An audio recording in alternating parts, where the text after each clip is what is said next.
L'invité politique sur Radio Classique et Public Sénat. Voilà, pointu et détendu, c'est la marque de Radio Classique et de Public Sénat.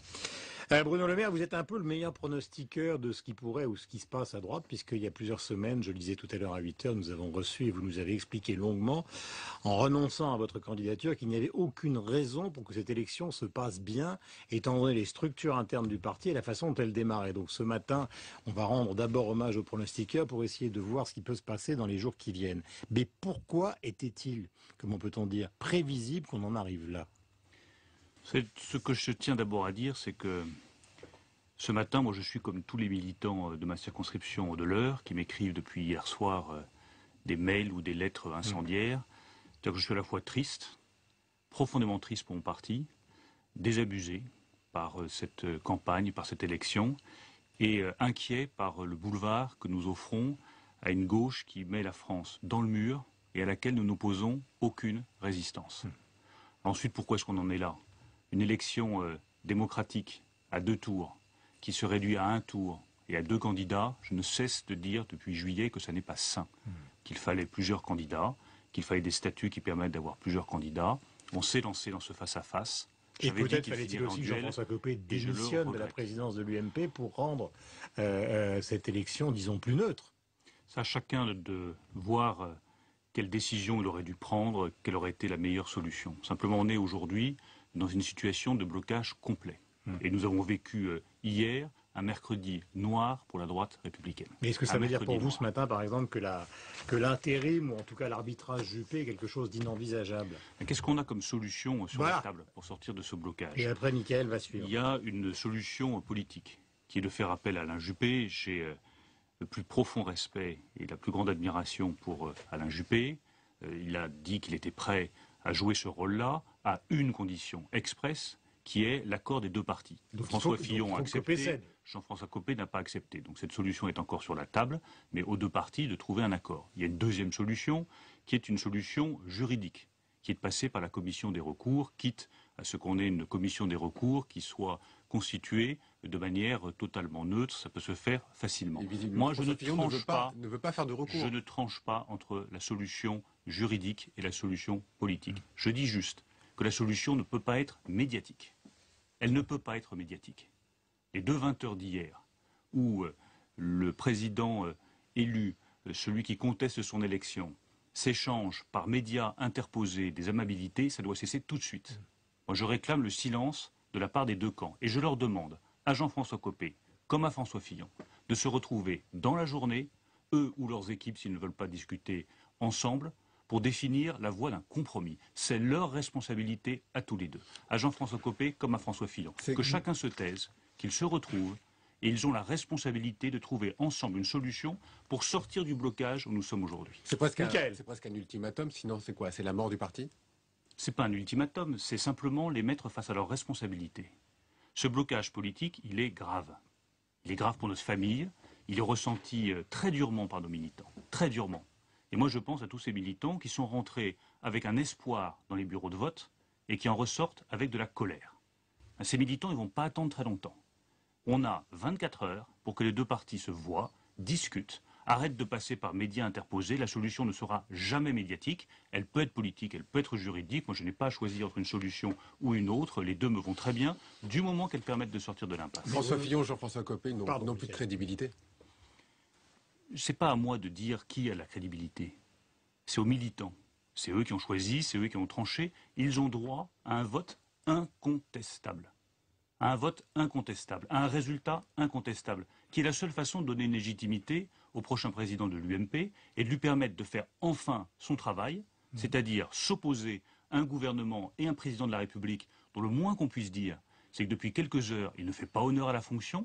C'est la première fois que je vois un président de la République qui va dire quelque chose devant l'Assemblée des maires et qui va revenir 24 heures plus tard et qui nous fasse des propositions et qui construise enfin un projet pour la France. Bruno Le Maire, si la solution est politique, parce que passer par la commission des recours, on voit pas très bien comment ça peut fonctionner, parce que ça va devenir très très compliqué. Et s'il donne un résultat, l'autre ne va pas être d'accord, surtout si ça se joue à 3 voix.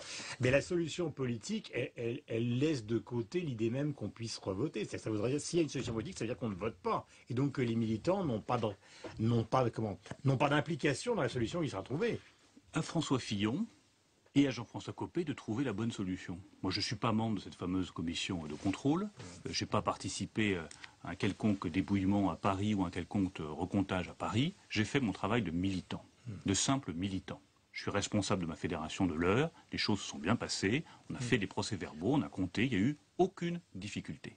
Et bien maintenant que nous sommes dans une impasse et que les deux candidats n'arrivent pas à trouver de solution, c'est à eux, dans les 24 heures, à se voir, à huis clos, en dehors des caméras, en dehors de la presse, et de sortir avec une solution qui puisse satisfaire nos militants et la démocratie à l'UMP. Mais vous connaissez l'histoire de la droite par cœur, ça a pratiquement toujours été comme ça. Moi, je n'ai pas votre expérience, mais si, mais je je n'ai Giscard, pas. ça a toujours été violent. Oui, mais je n'ai pas souvenir. Même Villepin-Sarkozy, paraît que c'était violent aussi. Oui, Villepin-Sarkozy, ça j'ai bien connu. Ouais. Mais ça je a n'ai toujours jamais été violent. souvenir, ni entre Dominique de Villepin et Nicolas Sarkozy, ni entre Édouard Balladur et Jacques Chirac, de situation de blocage complet à la suite d'une élection qui aujourd'hui ne mène nulle part. C'est le blocage complet. Donc que les deux responsables se rencontrent, qu'ils trouvent une solution. Les militants ne vont pas attendre. Et visiblement, ils ne se parlent colère. plus, personne ne se parle. Il y a un vrai problème de confiance au sein de votre parti. C'est bien ce que je dis ce matin. Je ne sais pas quelle est la bonne solution. Ce n'est pas à moi de le définir. Je dis que les deux solutions me vont très bien du moment qu'elles permettent de sortir du blocage où nous sommes. Mais ce à quoi nous assistons hier, c'est quoi? C'est qu'on déballe tout sur les plateaux de télévision, sur les radios. Depuis hier, nous sommes la risée de la France tout entière. Vous croyez que les militants, ils aiment ça? Vous croyez que tous ceux qui croient dans nos idées, ils aiment ça? On devrait être autour de la table, en train de travailler sur un projet et de créer un espoir pour les Français. Au lieu de ça, on s'écharpe à visage découvert. Mais là, vous faites le naïf absolu. Vous savez très Je bien. n'ai pas le naïf absolu. Non, mais d'accord, mais vous savez très Je bien. regarde et je dis, on ne peut pas continuer L'UMP a comme ça. toujours été, en tout cas souvent, une écurie présidentielle. Donc s'il y a deux camps, on les voit, d'ailleurs ils sont toujours avec leur lieutenant derrière qui espèrent tous être ministre, Premier ministre, parce que c'est ça au fond qui se joue. Comme Ce ça qui s'est se passé joue, entre les Guillaume Chiraciens et les Durand. Balladur. Nous sommes en train Ils de n'ont aucune devenir- envie de se réconcilier, Nous parce que sommes pour les en uns, train- pour les vaincus, c'est la retraite. Guillaume Durand, nous sommes en train de devenir l'écurie présidentielle du Front National ou de Jean-Louis Borloo. Au choix. Au choix. Parce que je peux vous dire que tous ceux qui travaillent dans ces écuries, c'est-à-dire tous ceux qui nous soutiennent, c'est-à-dire tous ceux dont nous dépendons, nos militants, nos sympathisants, ceux qui croient en nous, sont en train de se tourner soit vers Jean-Louis Borloo, soit vers Marine Le Pen. Mais ils se détournent de nous, parce qu'ils sont dégoûtés du spectacle que nous offrons. Oui, Alors il est temps que ça cesse. Un petit point important, et après Mickaël enchaînera.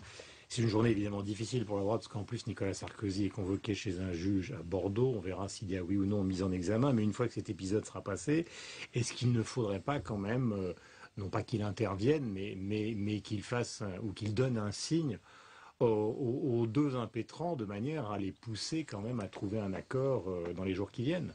Mais c'est d'abord aux deux impétrants de trouver la solution. Et ensuite, c'est à l'ensemble des responsables de l'UMP, lorsque la poussière sera un peu retombée, d'en tirer les conséquences et de réformer les statuts. J'avais demandé en septembre, lorsque je n'avais pas pu être candidat à 2 jours près, 2 jours près, les signatures, elles étaient là, on aurait eu plusieurs candidats, qu'on réforme de toute urgence les statuts. La présentez-vous? Ce sera la responsabilité du prochain président de l'UMP, quel qu'il soit, de réformer de toute urgence les statuts pour qu'on ne revive pas la pantalonnade que nous sommes en train de vivre actuellement. Mais présentez-vous. Je ne vais pas me présenter dans les circonstances actuelles, Guillaume Durand. Je ne vais pas rajouter la confusion à la confusion. Mais s'il Il faut arrive- des sages, Moi, des gens qui ne se sont Je pas viens mouillés, passer ce visiblement. message d'urgence ce matin, d'appel à Jean-François Copé et à François Fillon pour qu'ils se rencontrent dans les 24 heures et qu'ils trouvent une solution. Et ensuite, je vais vous dire, je me tais. Je vais voir mes militants et je vais essayer de les réconforter. Dernière question sur ce point, il y a l'article 31 dans vos statuts qui permet la commission des sages, des anciens présidents du parti, des anciens secrétaires généraux du parti. Ça serait ça aussi l'une des solutions? C'est à eux de le définir. Moi, je ne vais pas rentrer dans cette Mais cuisine-là vous n'avez pas pris trouve- parti. Nathalie Kosciusko-Morizet n'a pas pris parti. Peut-être c'est aussi à vous de vous mêler un petit peu de ce qui se passe pour trouver une solution. Non, c'est à Jean-François Copé et à François Fillon de savoir qu'est-ce qui est acceptable pour eux, qu'est-ce qui est la voie d'un compromis. On est des gens qui sommes censés, je dis bien censés, être raisonnables et responsables. Quand on aspire aux plus hautes fonctions dans ce pays, on fait preuve de raison et de sens des responsabilités. Et c'est pour ça que, ce qui frappe tout le monde ce matin, parce que vous le dites vous-même, il y a quand même assez peu de solutions, sauf s'ils prennent la décision tous les deux de devenir responsables et de se mettre d'accord, c'est que quoi qu'on lise dans les journaux, quoi qu'on puisse entendre sur les radios, personne ne voit d'issue. On a l'impression d'une sorte Guillaume Durand, vous de... avez raison. C'est ça qui est quand même assez stupéfiant. Jean-François Copé, comme François Fillon, sont des gens intelligents.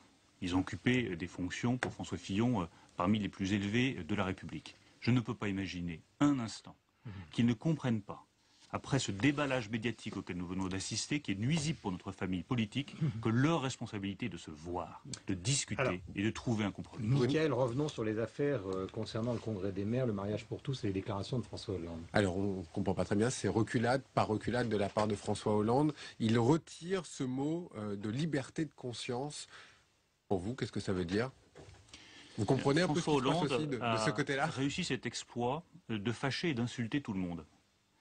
Il a fâché et insulté les maires, puisqu'il vient les voir, il leur dit voilà, vous avez une difficulté, je vous donne la liberté de conscience, et puis il retire ça 24 heures plus tard. Qu'est-ce que doivent penser les milliers de maires qui ont écouté le président de la République?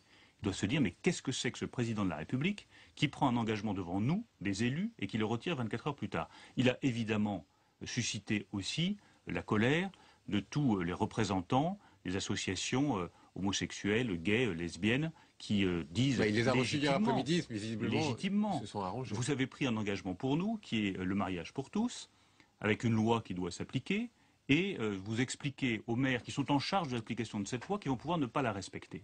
Eh bien, un président de la République qui ne sait pas ce que c'est que la loi, qui a oublié l'article 6 de la Déclaration des droits de l'homme. La loi, elle est la même pour tous, soit qu'elle protège, soit qu'elle punisse.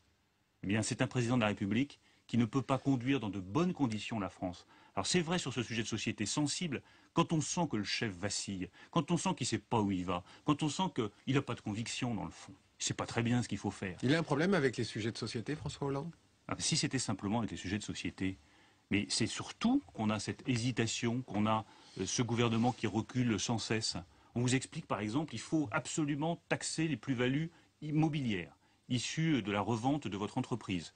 Puis vous avez quelques jeunes chefs d'entreprise, créateurs d'entreprise qui légitimement se mobilisent exactement de la même façon. Exactement de la même façon, sur Internet. Le président de la République tout de suite recule, dit dans le fond je ne sais pas très bien, on a peut-être fait une connerie, donc je vais retirer mon truc. Mais moi je suis inquiet d'avoir à la tête du pays un homme qui a aussi peu de colonne vertébrale, aussi peu de conviction, qui sait aussi peu où il va. Et c'est bien pour cela, je vous le disais en début d'émission, je suis à la fois profondément triste, profondément désabusé et profondément inquiet. Parce que nous aurions un grand président de la République à la tête du pays, qui sait où il va, qui a pris conscience que la dégradation de la note française par Moody's exige des réformes économiques radicales. Je dirais, bon, après tout, c'est pas si grave que ça, mais là, c'est grave. Parce que l'opposition n'est pas en mesure de s'opposer, et que nous avons à la tête du pays un président de la République qui ne sait pas où il va. Vous l'avez dit tout à l'heure, et Borloo et Marine Le Pen vont lancer une OPA extrêmement violente, c'est la logique politique, hein, Oui. sur l'UMP dans cette situation. Comment faire pour les en empêcher quand on appartient comme vous à l'UMP? Et est-ce qu'on peut les en empêcher maintenant? Chaque chose en son temps. Le premier temps aujourd'hui, c'est de trouver ce fameux compromis pour sortir du blocage. Ensuite, il y aura un temps de réconciliation. Et ça prendra du temps. Parce que quand je vois les mots qui sont échangés entre les uns et les autres, et les blessures qui sont en train de s'ouvrir entre les uns et les autres, ça prendra du temps de réconcilier tout le monde. Et puis après, comme je le réclame depuis des jours et des jours, il sera urgent de se remettre au travail. La droite est en miettes. Elle est en miettes. Elle ne dit plus rien en français.